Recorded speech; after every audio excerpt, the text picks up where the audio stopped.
Hello and welcome to the podcast. Thanks for stopping in. Happy Sunday to everybody. Hopefully everybody had a great weekend. Mine was actually really good. I had a long work week, but as the weekend showed up, everything got better. And the reason it got better is I yesterday went for a nice about 120 mile ride with, that's what this podcast is about. Riders that I don't really know. They're subscribers of mine, and they had been mentioning or asking if I'd be up for a ride. And it always seems like I put riders out or I'm not interested. I love to ride. I totally love to ride.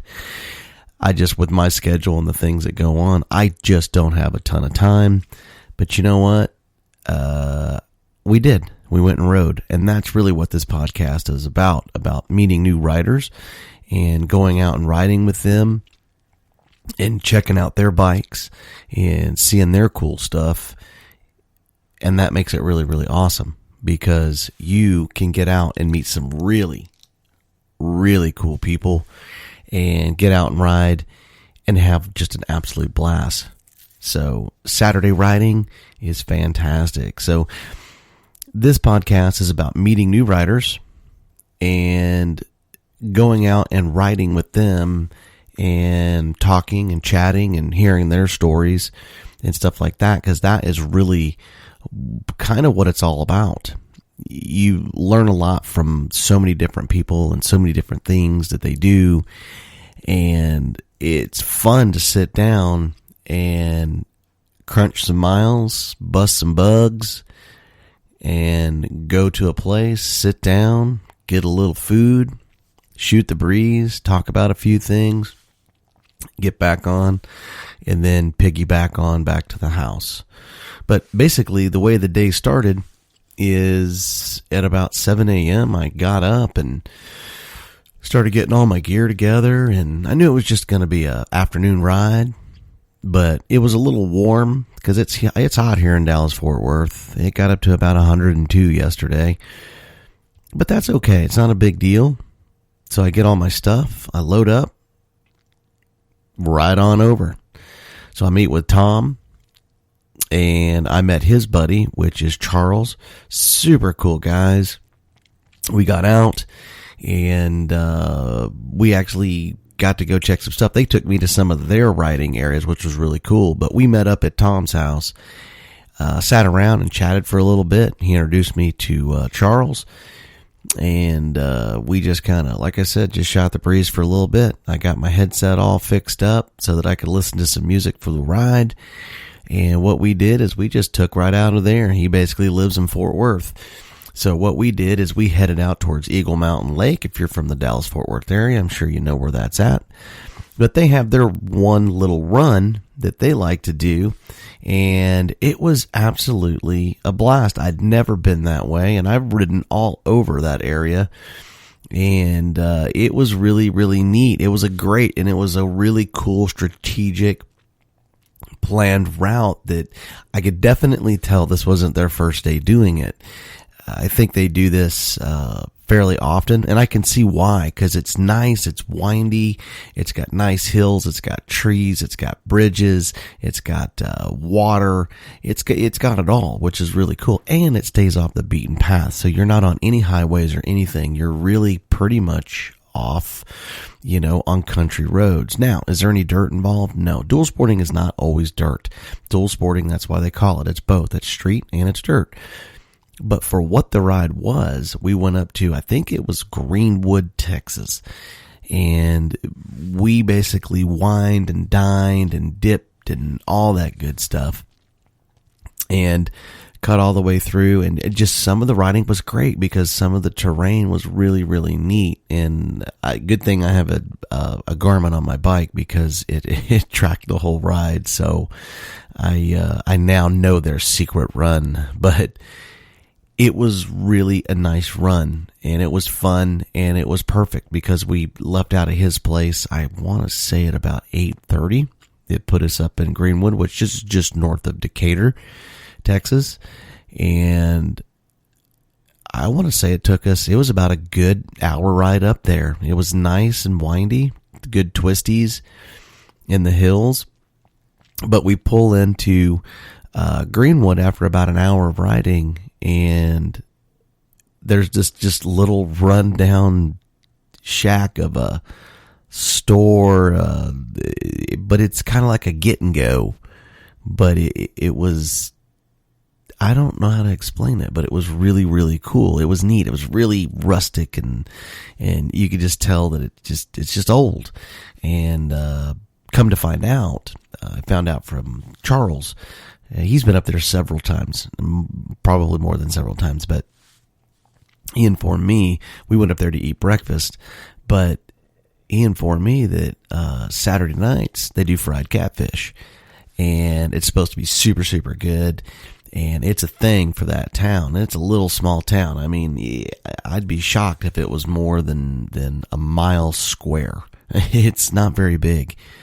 But a greatly, just super nice people. All these people coming in the store / cafe / well, I don't really know, but it was really cool. Everybody, that's the nice thing is you get to these little towns, and the moral to this story is you go and ride with guys that you just meet that are can become buddies of yours.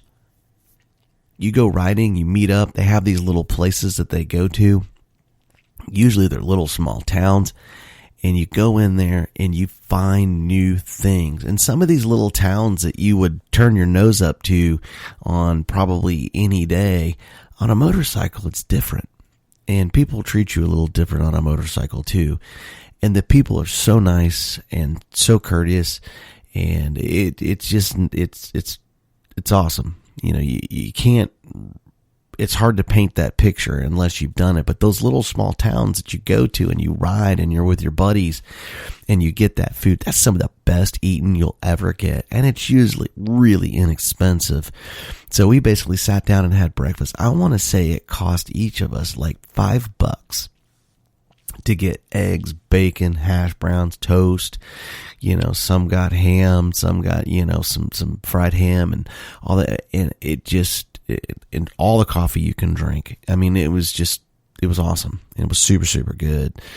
So, you know, going to these little towns, and if you go out and you do these type of rides with other buddies and stuff, do you go to these little towns and do you stop off and get food and do you seek those out? That's what I do. I really try to seek out small, nostalgic, old towns. I just try to find those off the beaten path places that, you know, they have great little cafes.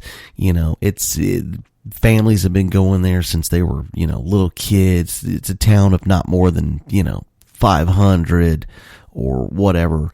Those are some of the best places to go to and to hang out and eat food and you meet people. It's if you're dual sporting and you're getting into dual sporting, I'm telling you, give it a try. It's really awesome, and it's fantastic, and it lets you realize how great and how awesome a country that we live in. That's kind of the big kicker to it. We live in a great country. And we have great people in this country. The sad part is we have such a small, minute amount of people that try to ruin it for everybody. I don't let them get to me. I know we live in a great country, and I know we have awesome things to see and offer, which is, especially in the motorcycle world, it's really, really, really nice. But anyway, with those guys, Tom and Charles, it was just a lot of fun. You know, we sat on the front porch. They had these little old metal rusted chairs, and we just sat out there and talked about, you know, they asked me about my KTM and I was their bikes, which was awesome. Charles was on the KLX 250S, the digital camo. God, what a great looking bike, man. And it did so well on the road. You know, he kept saying, oh, it was gutless and all this stuff, but you know, he was doing 70 miles an hour on some of these straightaways, and how much, you don't need much more than that. I just don't think so. And Tom was on a DRZ 400, and that DRZ is a magnificent bike. I mean, any of these bikes that you guys are getting into or you're riding, they're fantastic. Don't think that they're not. A lot of people see a KTM 690 and they think it's hard to compare, I guess. But it's not really that big of a deal. I mean, the KTM 690, I love all bikes. I'll ride any of them. But it was cool. Anyway, to get back to the story, is sitting on the front porch, I guess, because it was like a porch. All these people coming in, you could just tell them they're old farm trucks and stuff like that. It was nice. It was cool. And they would always say hi, and they waved to you as they were driving off. And it just, that type of stuff is kind of magical in its own little way. Maybe it's a little weird saying that, but it to me, it kind of is, because it just goes to show you that there's just great people everywhere, and especially in these little towns. But sitting on the porch and just chatting and all that stuff, it's, I didn't know these guys a day before, and I really don't know them that much now, but I know more about them, and I know one thing: we ride. And that is something that, and it's not rocket science to sit down and share some conversation experiences and stuff like that. Because it's real easy. Because if you ride, you get it. And if you don't, you don't. It's just one of those things. And, dual sporting is just, it's to me, I think it's the best. I really do. I think it's the best. I think all motorcycles are amazing in what they do, but dual sporting to me is the best all around because we get the best of the street, and we also get to go off road. We're not really confined to just one, which is really, really nice. So we get to double dip, as I like to say. But chatting with those guys was really, really awesome. Tom and Charles, I thank you so very much for the ride and sharing your run where you go, and hopefully you'll invite me again for another ride, and maybe to another secret little town with a cafe and a breakfast, and we can shoot the breeze. So what do you guys do? Do you get out? Do you have guys that you ride with or whatever? If you do, cool. Comment down below. Let me know. And you can, if you're a solo rider and you're just getting into this stuff, man, just look around. I'm not saying seek it out, like trying to, be desperate to find somebody to ride with. Just get on Facebook, or YouTube, and find some videos that maybe interest you and stuff, and make some comments and stuff like that. I'm not saying mine, but if you do, great, thank you. You can meet some great people out there, and definitely some great riders. There are bad riders too, make no mistake, but there are way more great, fun riders than there will ever be bad riders. Anyway, so like I said, ride, find your adventure, and definitely, just remember, you're only on this planet for so long. Slow down and look around a little bit, because if you don't, you're going to miss all of it. I promise you. Anyway, I'm Joe, 690 ADV, Radio 690 ADV. Thanks for stopping in. Thanks for the podcast. And just remember, try to get out and find, new places and new things, and find new buddies if you can.